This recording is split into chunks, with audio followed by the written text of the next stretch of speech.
Dan and Elvira's morning turned out to be wonderful. For the first time in a long while, the couple had a day off together. That meant they could stay in bed a little longer, cuddling and making plans for the day. Then enjoy a leisurely breakfast, take a shower, and spend the rest of the day together. It didn't matter what they decided to do, because everything was fun when done together. Shopping for groceries, walking in the park, cooking dinner, or watching a movie. Even cleaning their rented apartment brought them joy. Not arguments, as was the case in many other households. But all plans went down the drain when someone knocked on the door. Elvira was in the shower, and Dan was pouring freshly brewed tea into cups. He had to interrupt his morning routine to see who had come to their doorstep. "Is the doorbell broken again? I told you to fix it!" Vladimir lashed out at Dan instead of greeting him. Vladimir was one of the owners of the apartment Dan and Elvira were renting. "And good morning to you too," Dan replied politely, extending his hand. His courtesy taking the wind out of Vladimir's sails. The landlord had no choice but to shake Dan's hand in return, though he clearly wasn't in a friendly mood. "Of course, we took your request about the doorbell seriously. The repairman is scheduled to come on Saturday, in 5 days," Dan added. "Then you and Elvira won't hear it working," Vladimir said flatly. "What do you mean?"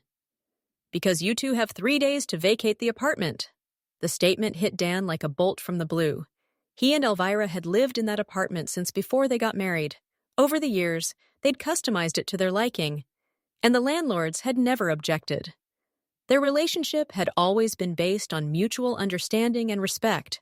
Rent was paid on time. The neighbors had no complaints, and now they were being kicked out, and with barely any notice. When Dan asked the reason for such a sudden decision, Vladimir answered immediately. "My wife and I found out you've started looking to buy a place." "Ah, so that's what this is about. And where did you hear that?" "This building has eyes and ears. It's a shame you didn't have the decency to tell us yourselves." "Gossipy neighbors don't reflect well on this place." "That's no longer your concern." "You do realize that buying a home takes time. We've only started considering it. We're not signing papers behind your back. Of course we'd have let you know if we found something worthwhile." "None of that matters now. My wife and I acted first. We've already found your replacements, so I repeat, you have 3 days to pack and leave. The new tenants can't wait to move in." "That's it?" "That's it." Dan shoved Vladimir back into the hallway and slammed the door in his face. A muffled curse could be heard from outside, but it didn't matter anymore. The couple had a major problem to solve. When Elvira heard the news, she was devastated. Her sobs seemed endless. "Where are we going to live? Even if we find a place to buy today or tomorrow, we can't move in right away. The paperwork takes time." "I know. I've already thought about that. It means we need to find a short-term rental until we get our own place. No one rents for just a few weeks, and paying by the day will cost a fortune."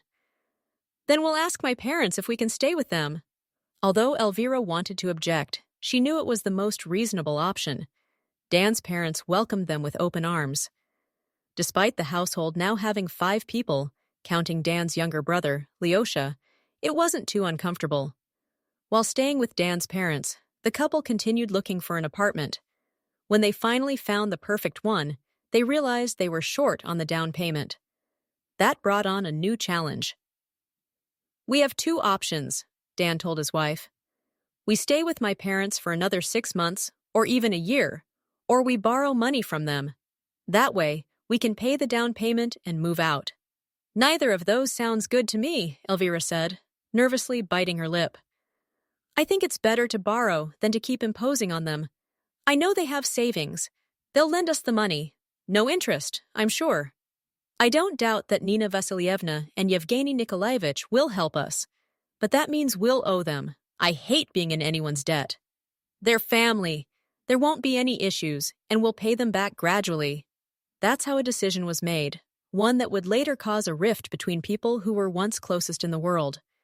But at that moment, no one had a clue. Dan and Elvira quickly secured a mortgage and became proud owners of a spacious apartment. For about a month, they worked on turning it into their cozy family nest. Just as everything was ready and it was time to enjoy their life together, unexpected guests arrived. Dan peeked through the peephole before opening the door, but he saw no one, just some bags and a suitcase. A knock followed. Someone was definitely out there. "Hi, son," said Nina Vasilievna as she stepped into the apartment. Yevgeny Nikolaevich was dragging in the same bags Dan had seen. "There's still a suitcase. Give me a hand," the father hinted. Dan snapped out of his surprise and helped carry everything in. Only once everyone had removed their coats and shoes and settled in the living room did he ask the question that was bothering him. "Mom, Dad, what's going on?" "We'll be staying here for a while," Yevgeny Nikolaevich said casually. "Why? Did something happen to the apartment?" Dan asked, worried. "Why do you always assume the worst? The apartment's fine, but your brother has completely lost his way. Living off your mother's cooking won't lift a finger, even to clean his room, let alone cook. Times have changed. Men and women are equal now. Everyone works. Everyone should know how to take care of themselves," his father explained. "I agree, but Lyosha being a slob is your doing. You raised him in a greenhouse, and now you're shocked he turned out to be a delicate little flower." "Oh, great! Blame the parents for everything," Nina Vasilievna snapped. "You didn't raise me like that. No special treatment. But now you're abandoning your apartment so he can learn basic life skills? That's absurd." Dan couldn't wrap his head around what was happening. "You were raised in different times. People used to grow up fast. We worked. You were left to figure things out. Now there are gadgets for everything.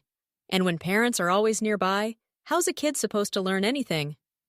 Nina tried to explain. "Then send him away. Why did you move out?" "We're scared to send him too far. Let him get used to independence and familiar surroundings first. That's why he's so soft, practically made of sugar. You're afraid to let him step outside, as if he'll melt. He'll never grow up like that. Mark my words. You'll return to a dusty apartment with piles of dirty dishes in the sink and laundry all over the place. You should believe in your brother instead of making such gloomy predictions." "No way! You spoiled him. He's your responsibility. Try your experiment, but it won't work." And that was that. Nina and Yevgeny moved in with their son and daughter-in-law. Initially, it was meant to be temporary, but over time, they began acting like the apartment was theirs. It infuriated the young couple. "They've turned our life into chaos," Dan complained. "You let them move in. You didn't even ask me," Elvira responded, clearly upset. "How could I say no? They helped us when we were kicked out of the rental. And that's why we shouldn't have stayed with them. We tiptoed around like mice, barely ate or used any utilities, and moved out the moment we signed the papers. But they live here like they own the place." "Yeah, and the living room's full of fish scales from Dad watching TV while cleaning fish. It drives me nuts. And the kitchen smells like a canteen. Nina Vasilievna cooks as if we're feeding an army. And their stuff is everywhere. The washing machine never stops.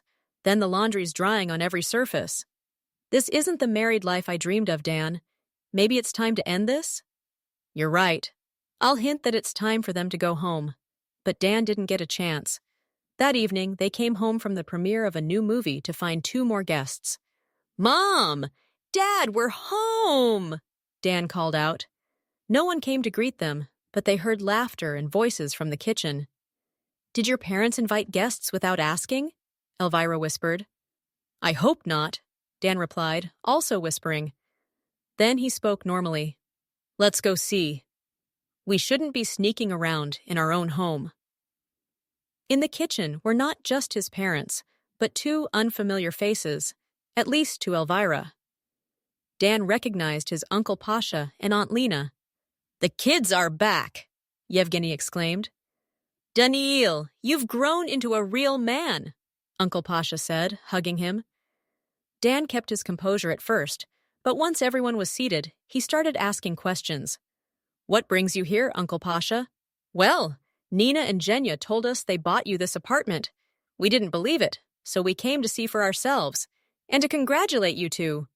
While the older folks laughed and toasted, Dan and Elvira were in shock.